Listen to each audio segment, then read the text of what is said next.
मनसे प्रमुख राज ठाकरे ने भाई उद्धव ठाकरे पर बोला बड़ा हमला, पीएम मोदी का जिक्र कर कही ये बात। महाराष्ट्र में लोकसभा चुनाव को लेकर सियासी हलचल तेज है। इसी बीच शनिवार को महाराष्ट्र नवनिर्माण सेना एमएनएस प्रमुख राज ठाकरे ने रत्नागिरी सिंधुदुर्ग लोकसभा क्षेत्र में बीजेपी के उम्मीदवार केंद्रीय मंत्री नारायण राणे के पक्ष में एक रैली को संबोधित किया। इस दौरान मनसे ने अपने चचेरे भाई और शिवसेना यूबीटी प्रमुख उद्धव ठाकरे पर निशाना साधा। उन्होंने कहा कि बीजेपी ने उद्धव ठाकरे के 2.5 साल के लिए मुख्यमंत्री पद को साझा करने की बात मान ली होती तो वे उनके खिलाफ कुछ नहीं बोलते और सत्ता के लिए चुप ही रहते।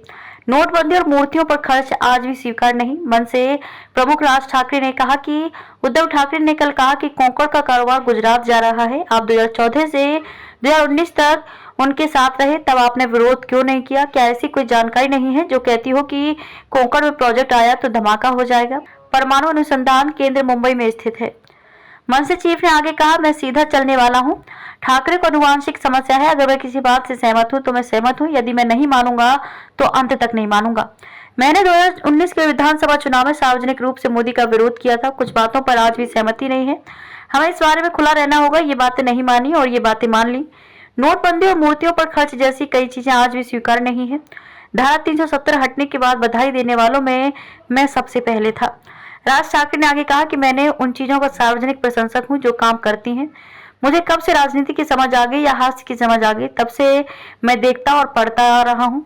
ये तभी से चला आ रहा है। धारा 370 खत्म करो। हालांकि मोदी ने इसे रद्द कर दिया। आपको ये स्वीकार करना होगा, जब कश्मीर में धारा 370 हटाई गई तो सबसे पहले बधाई देने वालों में मैं ही था।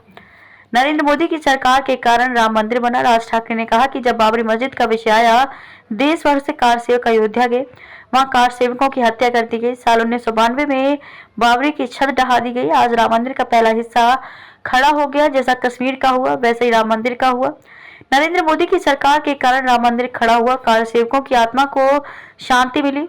अगर नरेंद्र मोदी नहीं होते तो ये राम मंदिर खड़ा नहीं होता। हमें मित्र को डांटने में संकोच नहीं करना चाहिए और शत्रु की प्रशंसा करने में संकोच नहीं करनी चाहिए।